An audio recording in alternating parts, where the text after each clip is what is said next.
काशी से आध्यात्मिक जगत की बड़ी खबर आई है, जहां जगत गुरु शंकराचार्य स्वामी अभिवा मुक्तेश्वरानंद सरस्वती जी महाराज ने मां भगवती राजेश्वरी देवी के दिव्य स्वरूप का भावपूर्ण वर्णन किया। स्वामी जी ने अपने प्रवचन में कहा कि मां राज राजेश्वरी केवल एक देवी नहीं, बल्कि वे संपूर्ण ब्रह्मांड की चेतना शक्ति हैं। वे त्रिगुणात्मक आदि शक्ति हैं, जिनमें सत्व, रज और तम तीनों गुणों का संतुलन विद्यमान रहता है।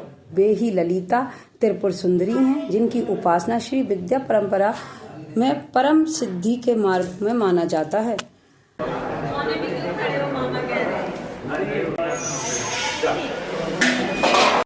स्वर्ग में तो एक कल्प वृक्ष है, वहां स्वर्ग कल्प वृक्षों की वाटिका लगी हुई थी। और फिर उसके अंदर मणि के द्वीप थे। मूंगे का द्वीप अलग दिखाई दे रहा था, हीरे का द्वीप अलग दिखाई दे रहा था, पन्ना, पुखराज, अलग अलग जो मणि हैं उनके द्वीप दिखाई दे रहे थे। और उन सब मणियों के बीच में एक चमकता हुआ मणि का द्वीप दिखाई दे रहा था। पता नहीं चल रहा था कि यह कौन सा मणि है। ब्रह्मा विष्णु महेश ने उनसे पूछा, भाई ये कौन सा मणि है, इसकी चमक ही कुछ अलग है। कहा महाराज ये चिंतामणि है। कहा चिंतामणि माने? कहा इसके सानिध्य में खड़े होकर के जो व्यक्ति सोचता है अपने आप उसको मिल जाता है, कहना भी नहीं पड़ता। कल्प वृक्ष के नीचे जाकर के तो कहना पड़ता है, ये चाहिए तो देता है, यहां तो बस सोचा तो हो जाता है। ये चिंतामणि है। और फिर उसके अंदर प्रवेश हो गया।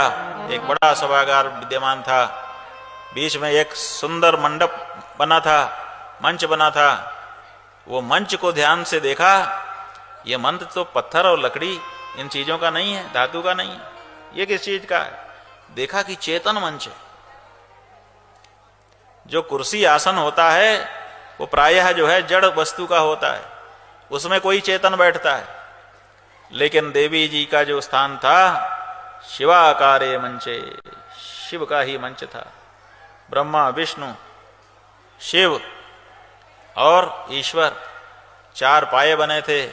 उसके ऊपर शिव जी पंचमुखी सदाशिव लेट करके उसके फलक बने थे।